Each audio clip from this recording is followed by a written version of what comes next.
Rob and Erica are watching for these storms, and they're actually catching a glimpse of what that sky looks like. We have a 79-degree temperature currently from Jennifer. She is in Lake in the Hills, and she said after a sunny start to the day, then those dark clouds in Huntley started to take over. And you know, it was a similar sight when we take a check up closer to the Wisconsin border in Harvard. Gilbert has a cloudy sky now, and he also noticed some very ominous clouds, even though we had sunshine early. You know, that sunshine helped bring a lot of instability into the atmosphere. And now that we have a front on the way, we're seeing storms fire along that front. In fact, on radar, I want to show you how the lightning detection network is getting pretty active here along the Wisconsin border. We're watching these storms as they continue pushing eastward and giving you a closer look. This line is starting to expand and fill in here because the boundary itself is going to push a line through as we get into the evening hours. So as individual cells are moving to the east at 35, it looks like places like Wheeling at 6 o'clock, Arlington Heights at 6:08. It's not a severe cell, but it is a very heavy downpour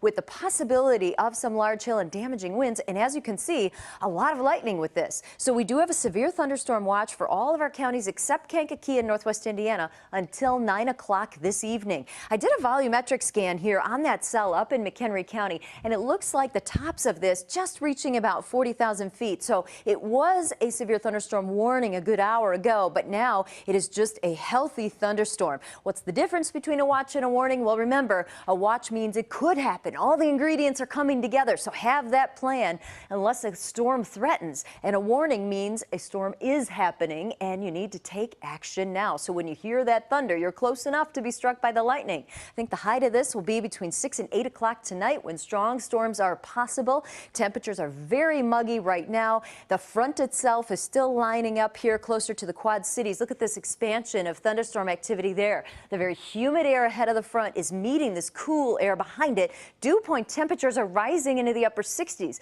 meaning the instability, the humidity, all of that is gathering ahead of the front, priming the atmosphere for storms. It's 89 ahead of the front in St. Louis, 71 behind the front in Minneapolis. So evening storm threat, definitely, till about 9 o'clock tonight. And southwest winds will stay at 10 to 15. Then during the day tomorrow, it will be cooler, less humid, but I do think that the clouds will linger with us. We'll probably only see the 70s in every place, 72 in Zion, 76 in Kankakee. As the front travels to the east tomorrow, that milder air sets into the picture. So after we lose our storm threat this evening, whoa, look at this trend. No rain to talk about, no storms to track. What a weekend. Upper 70s for us for this August weekend and low humidity. But our storm threat really between now and sunset, we're thinking of everybody watching the Sox, watching the Bears.